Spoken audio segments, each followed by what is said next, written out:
Good morning बच्चों। जैसा कि आप लोगों को पता है, हम अध्याय 10 पढ़ रहे थे और उसमें नाभिक स्नेह प्रतिस्थापन विक्रियाएँ आई थी, जिनमें हम पढ़ रहे थे SN1 रिएक्शन।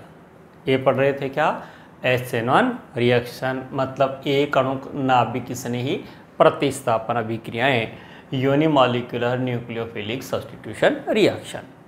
इस रिएक्शन के बारे में जो बातें बता दी थी, उसमें छोटे छोटे जो पॉइंट्स थे वो थोड़े से एक बार फिर रिवाइज करवा देता हूँ।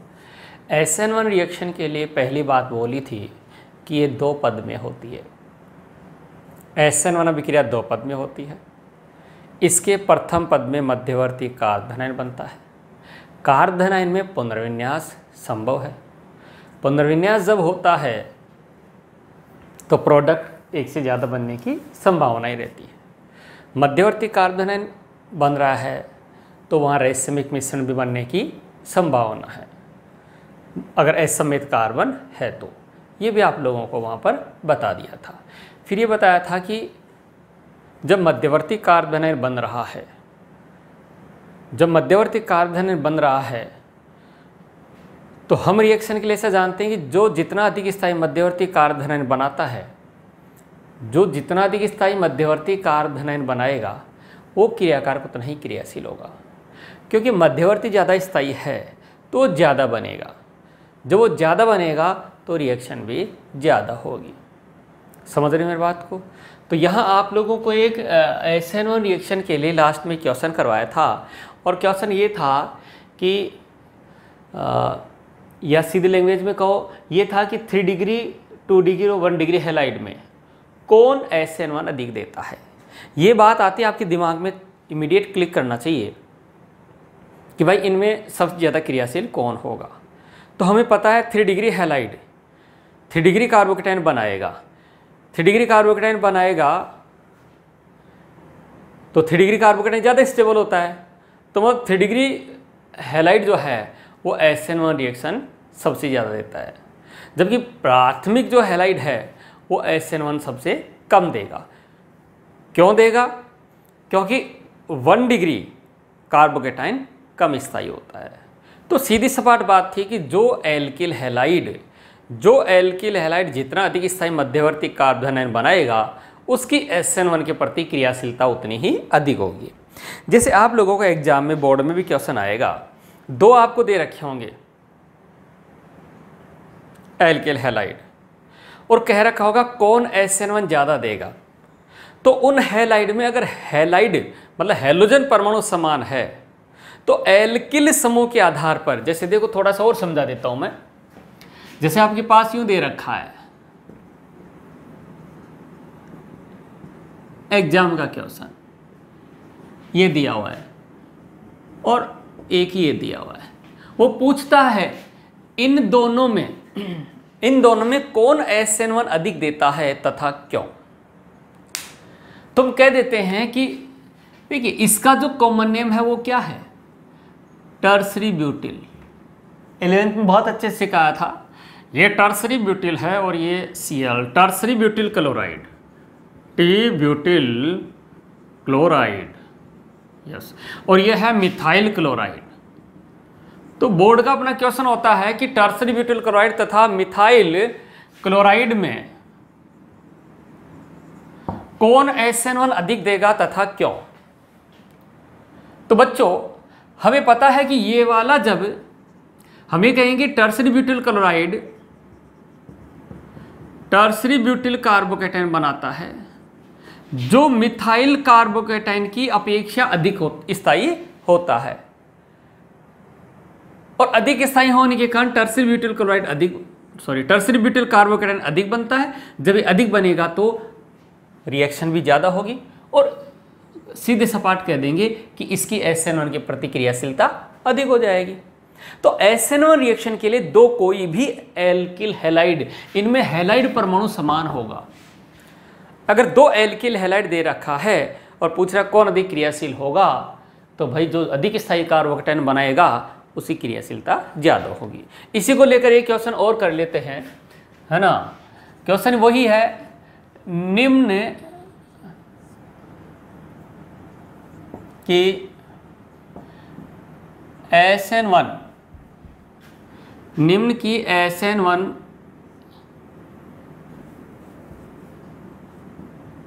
के प्रति क्रियाशीलता का क्रम बताइए। अब कौन है, देखो आपको दिया हुआ PHCl सॉरी CH2 लो या benzyl chloride, PHCH CH3Cl PHCl उसको रफ कर रहे हैं हम लोग।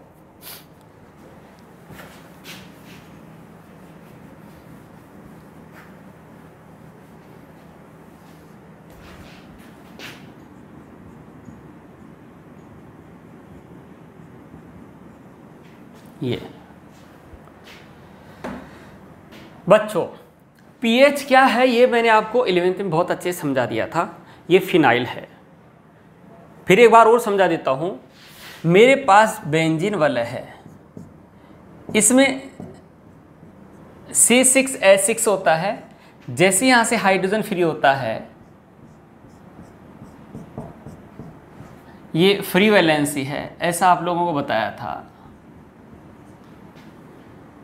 तो इसको अपन क्या बोलते हैं, फिनाइल, यानी इसको पीएच कहा जा सकता है। ये पीएच होता है। और इसको ये भी कहा जा सकता है C6H5। ये भी आप लोगों को मैंने बता दिया था, किस में, 11th में। ठीक है, तो ये क्या है ये पता चल गया होगा।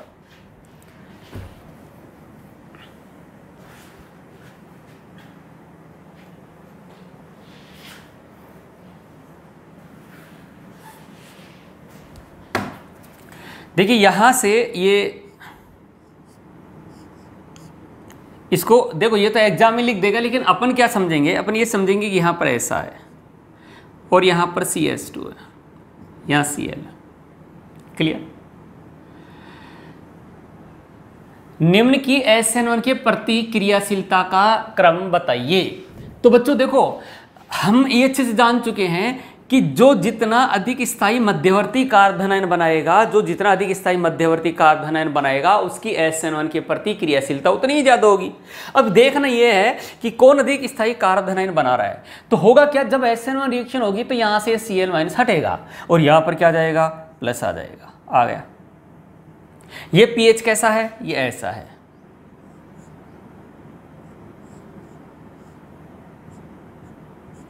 चक्रा भी घुमा सकते हो भाई आप लोग। यहां पर आ गया प्लस CH3 हो गया। यहां पर आप इसको ऐसे बना सकते हैं समझने के लिए, CH ये प्लस,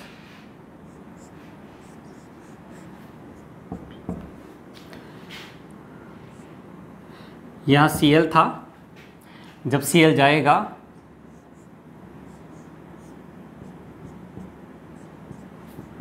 ये प्लस बनेगा,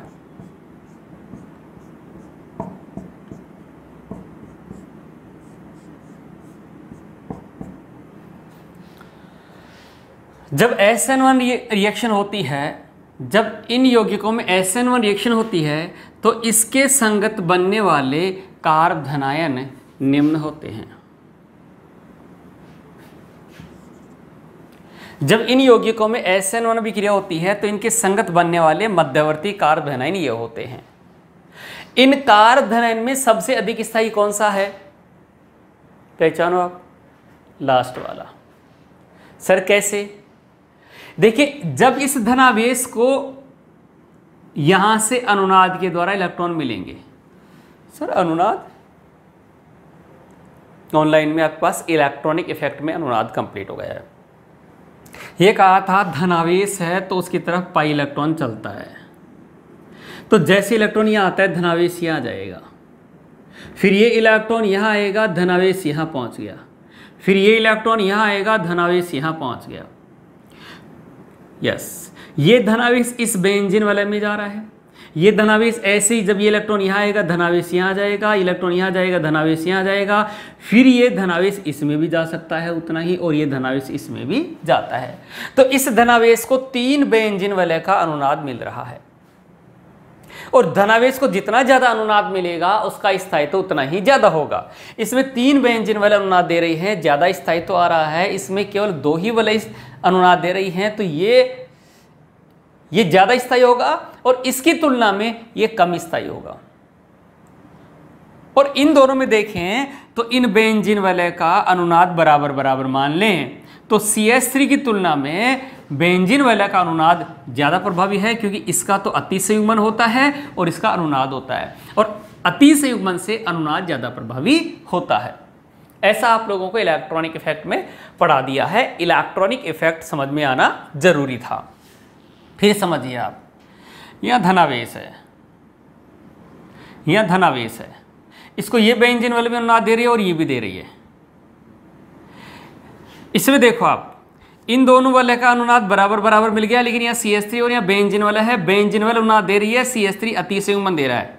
अतिसंयुग्मन की तुलना में अनुनाद अधिक प्रभावी है, इसलिए ये ज्यादा स्थायी हुआ। इसमें देखो, इसमें केवल एक बेंजीन वलय का अनुनाद आ रहा है, ये दोनों बराबर हो गए, तो ये वाला इसको अतिरिक्त स्थायित्व प्रदान कर रहा है। कुल मिलाकर इन कार्य धनायन के स्थायित्व का ये क्रम निकल कर आता है। कौन से वाला? ये वाला स्थायित्व क्रम।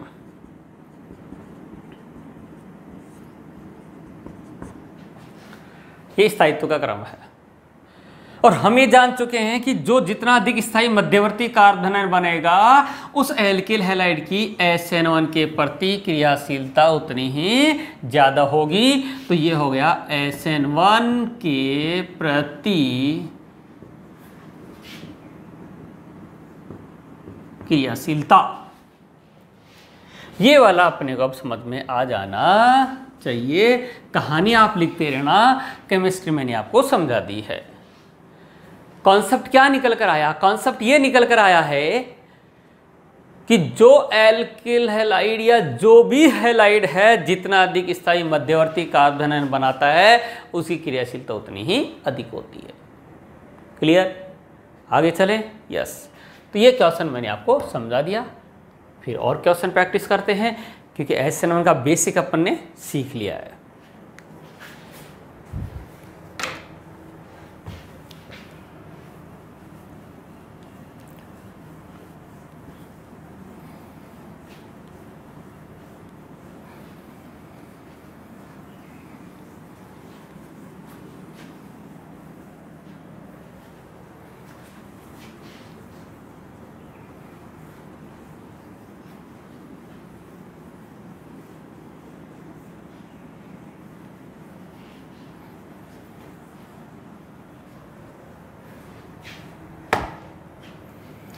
बच्चा क्वेश्चन,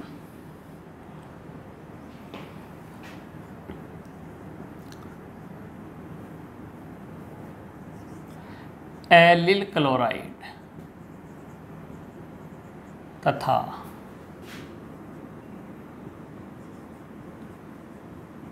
बेंजील क्लोराइड, एलिल क्लोराइड तथा बेंजील क्लोराइड SN1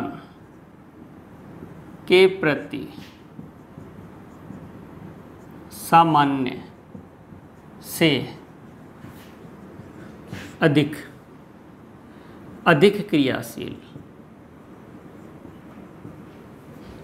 होते हैं। क्यों? क्वेश्चन की लैंग्वेज चेंज हो सकती है, क्वेश्चन का सेंस थोड़ा सा हो सकता है, पर बेसिक कॉन्सेप्ट उसका यही रहेगा जो मैं आपको समझाने जा रहा हूं। इस क्वेश्चन को सॉल्व करने से पहले आप लोगों को इन दोनों पर गौर करना पड़ेगा। पूछा है allele chloride, बेंजील chloride.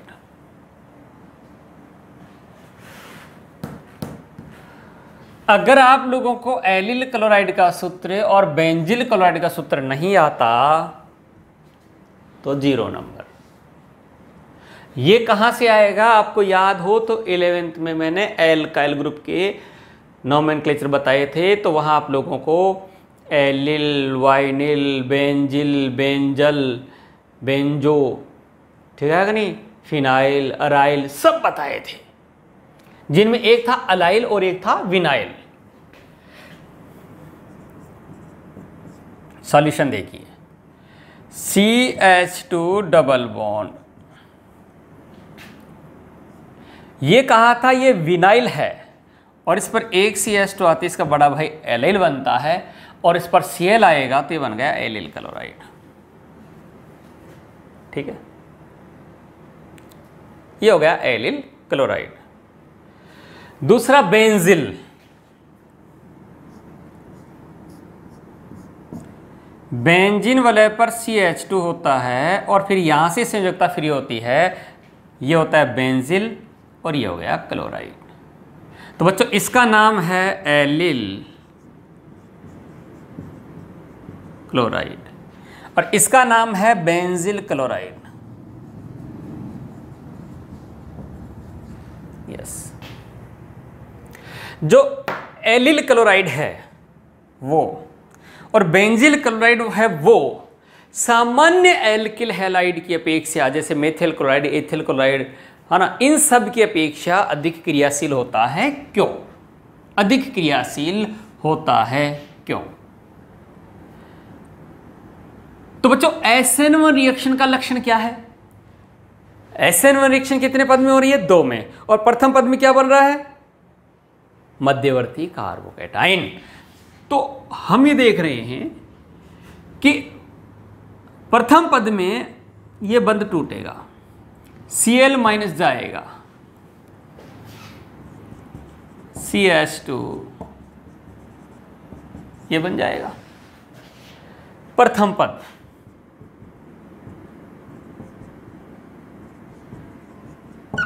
First step.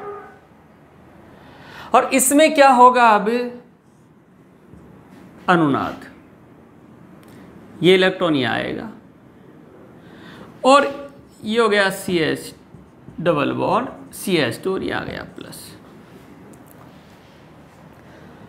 तो कहानी नहीं लिखूंगा, केमिस्ट्री मैंने समझा दी है। कहानी जो लिखनी है वो ये है कि एलिल क्लोराइड जब SN1 अभिक्रिया देता है, एलिल क्लोराइड जब SN1 अभिक्रिया देता है तो प्रथम पद में जो मध्यवर्ती कार्बोधन बनता है वो अनुनाद के द्वारा अधिक स्थायी हो जाता है और अधिक स्थायी होने के कारण अधिक बनता है। जब ये अधिक बनेगा तो प्रोडक्ट भी अधिक बनेगा और वो जब अधिक बनेगा तो हम सीधे सपाट कह देंगे कि वो तभी बना है जब ये अधिक क्रियाशील हुआ है।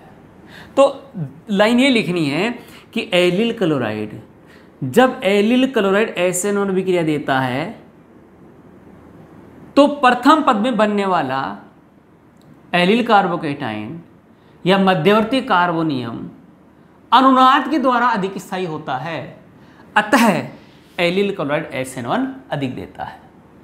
यह अनुनाद के द्वारा अधिक स्थायी हो गया। बेंजिल क्लोराइड की बात करें, Cl माइनस जाएगा,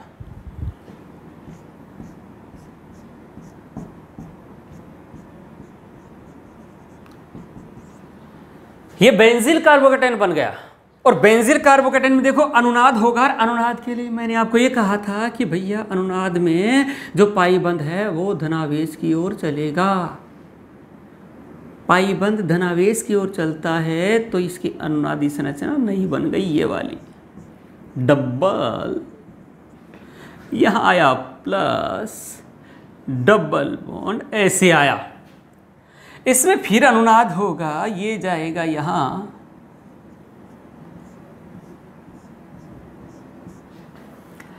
डबल बॉन्ड, डबल डबल, ये जैसा था वैसा का वैसा, इलेक्ट्रॉन यहां भेज दिए हैं, यहां पर प्लस आया। मुझे पता है धनावेश की ओर पाईबंद चलता है अनुनाद में। इलेक्ट्रॉनिक इफेक्ट में आपको अनुनाद बता दिया था और अनुनाद में कहा था पाईबंद के इलेक्ट्रॉन धनावेश की ओर चलते हैं। चले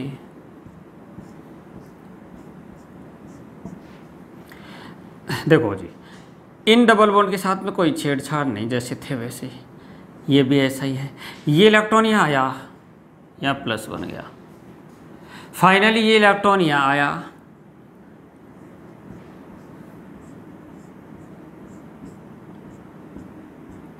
और ये CH2 प्लस बन गया। अब देखो आप, पूछा यह है कि एलिल क्लोराइड SN1 के प्रति सामान्य से अधिक क्रियाशील है, क्यों? तो आप क्या कहेंगे? Benzyl chloride. Benzyl chloride SN1 के प्रति सामान्यतया अधिक क्रियाशील होता है, क्यों? क्योंकि बेंजिल क्लोराइड जब SN1 अभिक्रिया देता है तो SN1 अभिक्रिया देता है तो मध्यवर्ती कार्बोधनायन बनता है। वह मध्यवर्ती कार्बोधनायन अनुनाद के द्वारा अधिक स्थायी हो जाता है, और अधिक स्थायी होता है तो अधिक बनता है, इसलिए बेंजिल क्लोराइड अधिक क्रियाशील होता है। वो कहानी तभी सार्थक होगी जब एग्जाम में ये लिखोगे। ये कहानी कितनी लिख दिए, अगर ये केमिस्ट्री की लैंग्वेज में आपने आंसर नहीं दिया है तो आपको नंबर 0 मिलेगा। आपको करना क्या होता है, केमिस्ट्री लिखिए, क्वेश्चन में जो पूछा गया है उस आंसर की केमिस्ट्री लिखो, और फिर उसके बाद में आप लिख सकते हो कुछ भी जो भी उससे संबंधित पॉइंट है हिंदी में। ये केमिस्ट्री में जवाब है। इसको देखते ही एग्जामिनर का मन प्रसन्न हो जाता है, बोले अच्छा बच्चा यार तूने कमाल किया, केमिस्ट्री में जवाब दिया है, चल ले। ऐसे थोड़ा ना होता है कि जब इंग्लिश का पेपर होता है तो अपन हिंदी में लिख के आते हैं, और हिंदी का पेपर होता है तो इंग्लिश में लिख के आते हैं। हिंदी वाले पेपर में हिंदी में लिख के आते हैं, इंग्लिश वाले पेपर में इंग्लिश में लिख के आते हैं, तो ही नंबर आते हैं। तो केमिस्ट्री वाले पेपर में किस में लिख के आना पड़ेगा? केमिस्ट्री में लिख के आना पड़ेगा, और केमिस्ट्री में जब लिख के आओगे तो नंबर आपको पूरे मिलने वाले हैं। ठीक है, अब मैं आपको एक क्वेश्चन पूछता हूं कि SN1 अभिक्रिया में एक एलिल है, एक एलिल क्लोराइड, दूसरा बेंजिल क्लोराइड, कौन SN1 ज्यादा देगा? दिमाग लगाओ। एक तरफ एलिल क्लोराइड है, दूसरी तरफ बेंजिल क्लोराइड है, और क्वेश्चन ये पूछा गया है कौन SN1 अधिक देगा। तो बताइए कौन देगा? वो अधिक देगा। देखिए SN1 रिएक्शन में मध्यवर्ती कार्बोधनायन बनता है, तो सीधी सपाट बात है जो अधिक स्थायी मध्यवर्ती कार्बोधनायन बनाएगा। SN1 रिएक्शन के लिए गांठ बांध लो आप, तो मतलब गांठ जितने मजबूत दे सकते हो, हाँ मजबूत गांठ देके रखना है। किस बात को? कि SN1 अभिक्रिया में मध्यवर्ती कार्बोधनायन बनता है। ठीक है, और क्रियाशीलता की बात आए तो ये ध्यान रखना, जो हैलाइड जो alkyl halide, aryl halide, benzyl halide, जो भी, जो हैलाइड जितना अधिक स्थायी मध्यवर्ती, जो एल्किल हैलाइड या जो एरिल हैलाइड, बेंजिल हैलाइड, जो भी आपको दिया है, वो जितना अधिक स्थायी मध्यवर्ती कार्बोधनायन बनाएगा उसकी SN1 की प्रति क्रियाशीलता उतनी ही ज्यादा होगी। समझ गए? पक्का पक्का? यस। तो यहां एलिल क्लोराइड, बेंजिल क्लोराइड, ये है एलिल क्लोराइड, ये है बेंजिल क्लोराइड। जब इसने SN1 दिया तो ये मध्यवर्ती कार्बोधनायन बना, और जब इसने SN1 दिया तो ये मध्यवर्ती कार्बोधनायन बनाया। मुझे ये देखना है इन दोनों में ज्यादा स्थायी कौन सा है, एलिल कार्बोकेटाइन या बेंजिल कार्बोकेटाइन। तो मैं आपकी सुविधा से बता दूं कि सब में धनावेश कार्बन पर है।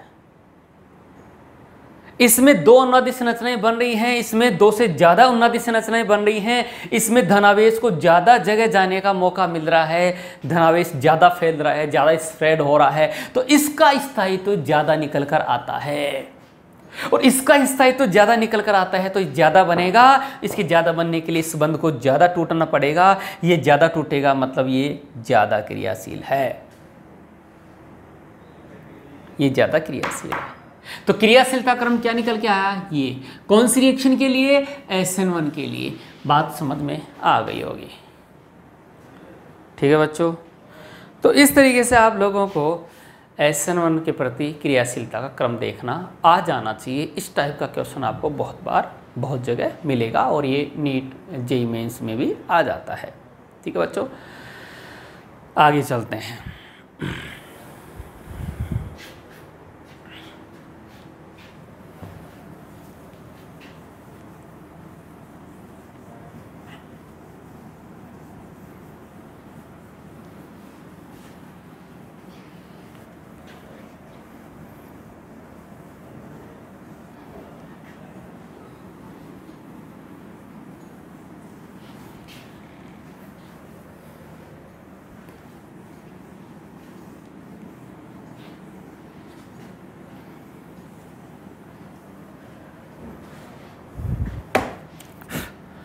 क्या ऑप्शन, या नोट ले लो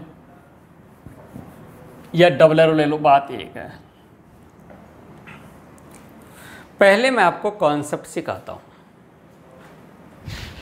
यदि एल्किल समूह समान हो तो SN1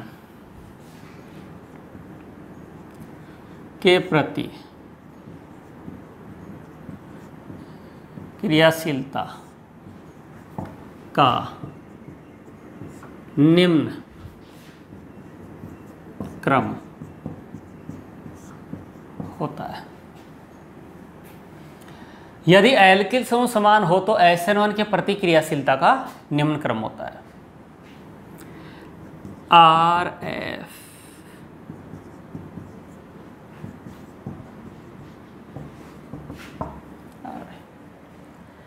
देखो, ये एल्किल समूह समान है तो SN1 के प्रति क्रियाशीलता का ये क्रम आता है।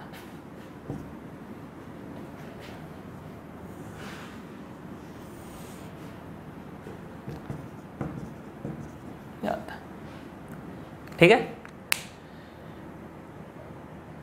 अब एग्जाम में एक तो ये पूछ सकता है कि निम्न की SN1, अब एल्किल समूह समान भी लेकर देख लेते हैं। देखो आप CH3F Cl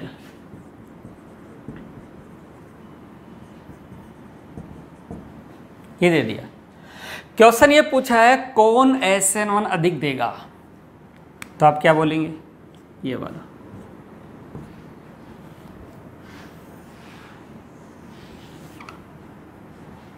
SN1 के प्रति क्रियाशीलता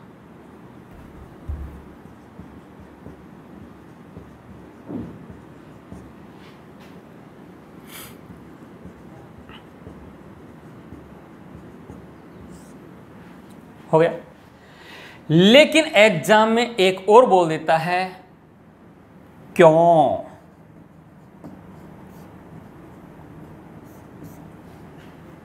क्वेश्चन क्या बन गया, निम्न यौगिकों की SN1 के प्रति क्रियाशीलता,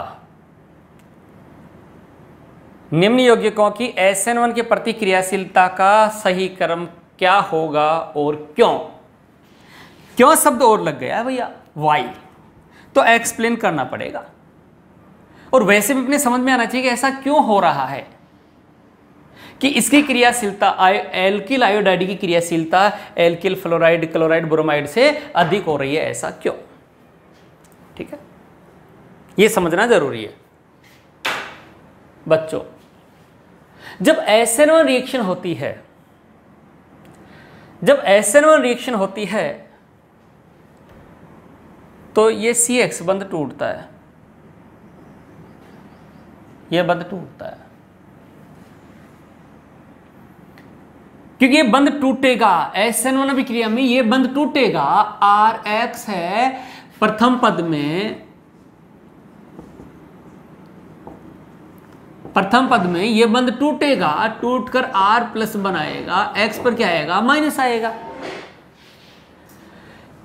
और हम ये कह सकते हैं कि भाई जब ये बंध टूट रहा है तो ही अभिक्रिया हो रही है, तो जिस क्रिया कारक में ये बंध आसानी से टूटेगा जिसमें ये बंध आसानी से टूटेगा उसकी क्रियाशीलता भी ज्यादा होगी। एसएन अभिक्रिया में ये बंध टूटता है, इसका मतलब जितना आसानी से टूटेगा क्रियाशीलता उतनी ज्यादा होगी। और मैं आपको ये बता चुका हूं कि भाई CF, CCl, CBr, CI में ये बंध सबसे ज्यादा मजबूत है, ये उससे कमजोर है, ये उससे कमजोर है, ये सबसे कमजोर है, इसलिए आसानी से टूट जाता है। तो एक तो बंध सामर्थ्य के आधार पर समझा सकते हो कि इसका बंध सबसे कमजोर है, इसलिए बंध आसानी से टूट जाता है, और आसानी से टूटता है तो क्रियाशीलता ज्यादा हो जाती है।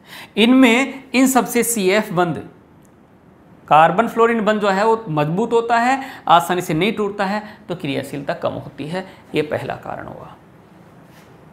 ठीक है, बंध सामर्थ्य लिखा हुआ आपके पास हार्ड कॉपी में है, समझा मैंने दिया है क्या कि यदि एल्किल समूह समान है तो फ्लोराइड से अधिक क्रियाशील क्लोराइड होते हैं, क्लोराइड से ब्रोमाइड होते हैं, ब्रोमाइड से आयोडाइड होते हैं। ऐसा इसलिए होते हैं क्योंकि CI बंध CBr से कमजोर होता है, इसलिए वो आसानी से टूट जाता है। आसानी से टूटेगा तो क्रियाशीलता ज्यादा हो जाएगी। ये था पहला कारण, समझ में आ गया होगा, लिखा हुआ आपके पास। दूसरा कारण, ऐसे कारण, अरे तो कहने का तरीका बदल गया। तरीका यह है कि जब यह बंध टूटता है तो यह मध्यवर्ती है, यह मध्यवर्ती है, और यह निष्कर्षी समूह है। यह निष्कर्षी समूह है। तो कहने का मतलब यह है कि निष्कर्षी समूह जो है जितना आसानी से हटेगा, निष्कर्षी समूह लिविंग ग्रुप जितनी आसानी से हटेगा, रिएक्शन उतनी ज्यादा होगी, और उसके हटने के प्रवृत्ति को कहते हैं निष्कर्षी समूह योग्यता। क्या कहते हैं उसको? निष्कर्षी समूह योग्यता।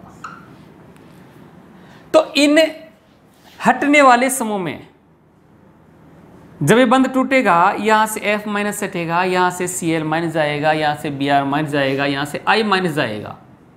तो हटने वाले समूह क्या हो गए? हटने वाले समूह हो गए F minus, Cl minus, Br minus, I minus. ये हटने वाले समूह हो गए।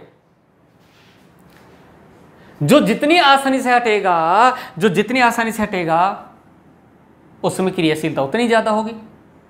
और इनके हटने की जो प्रवृत्ति है, निष्कर्षी समूह योग्यता है, उसका यह क्रम होता है।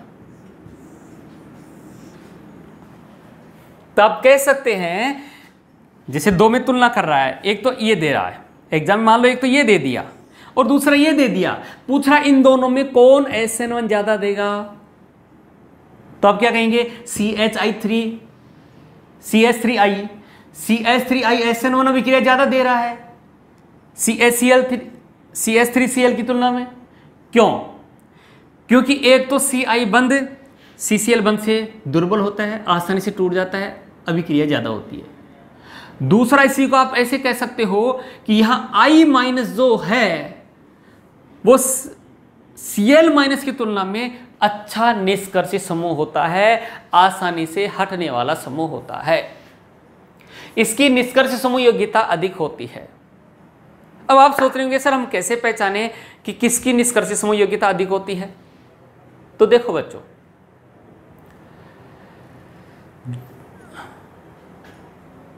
दुर्बल क्षार अच्छा निष्कर्षी समूह होता है।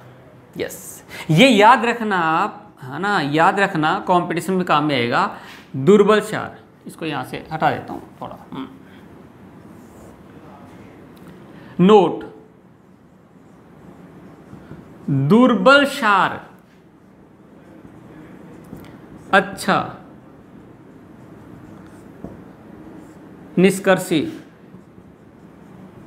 समूह होता है। और होता है भाई, होता है, ये बदलने वाला नहीं है, ये होता है। दुर्बल क्षार अच्छा निष्कर्षी समूह होता है। आप कह रहे हो ना सर आपको कैसे पता चला I माइनस अच्छा निष्कर्षी समूह है? बिल्कुल सोचने वाली बात है। दुर्बल क्षार अच्छा निष्कर्ष समूह होता है। अब इनमें कैसे देखोगे आप कि क्षार कौन ज्यादा अच्छा है? तो आप इनको, क्षार का संयुग्मी अम्ल होता है और संयुग्मी बनाने के लिए आपको इसको H पिलाना पड़ता है। ये HF, इस क्षार का संयुग्मी अम्ल HF हुआ, इसका HCl हुआ, इसका HBr हुआ, इसका HI हुआ। ठीक है। अगर इनकी बात करें तो ये बंद आसानी से टूटता है, यहाँ से H+ ज़्यादा दिया जाता है, ये बंद कम टूटता है, यहाँ से H+ कम दिया जाता है। जो H+ ज़्यादा देता है उसका अम्लीय सामर्थ्य ज़्यादा होता है, तो इनके अम्लीय सामर्थ्य का ये क्रम आएगा। किसका क्रम आया? ये अम्लीय सामर्थ्य का। अम्लीय सामर्थ्य का ये क्रम आया। देखा जाए तो ये परबल अम्ल हुआ। आपने आयनिक साम्य में पढ़ा होगा कक्षा 11 में कि परबल अम्ल का संयुग्मी दुर्बल क्षार होता है। परबल अम्ल का संयुग्मी दुर्बल क्षार होता है। अगर इन अम्ल के संयुग्मी क्षार बनाऊंगा तो इस अम्ल का संयुग्मी क्षार F-, इसका संयुग्मी क्षार Cl-, इसका संयुग्मी क्षार Br-, इसका संयुग्मी क्षार I-। अम्ल का संयुग्मी क्षार हो गया। इन अम्ल के ये संयुग्मी क्षार हैं। परबल अम्ल का संयुग्मी दुर्बल क्षार, दुर्बल अम्ल का संयुग्मी परबल क्षार। तो ये क्या आया? क्षारीय सामर्थ्य। क्षारीय सामर्थ्य। और मैंने ये कहा था कि दुर्बल क्षार अच्छा निष्कर्ष समूह होता है। इनमें ये दुर्बल क्षार है, दुर्बल क्षार है तो ये निष्कर्ष समूह हुआ। यस, निष्कर्ष समूह योग्यता का ये क्रम है, अम्लीय सामर्थ्य का ये क्रम है और क्षारीय सामर्थ्य का क्रम ये है। तो कुल मिला के कहानी यह है कि यहाँ I- अच्छा निष्कर्षी समूह है, F- बेकार निष्कर्षी समूह है। कैसे पता चला? नोट, दुर्बल क्षार अच्छा निष्कर्षी समूह होता है। इनमें से देखना था कौन दुर्बल क्षार है।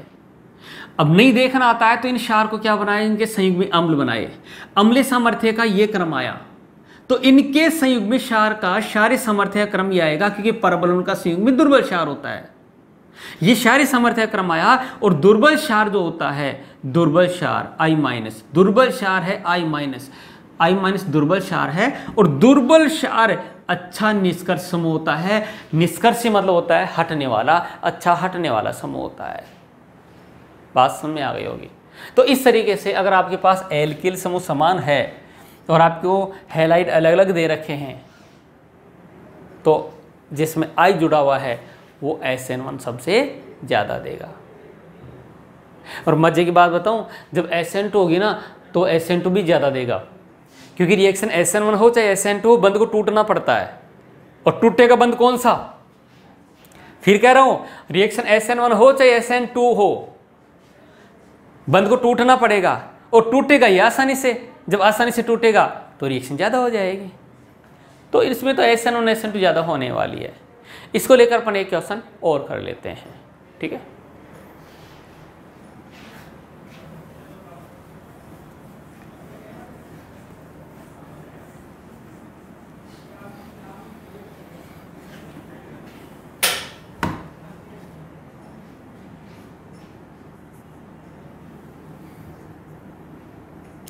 देखो C2H5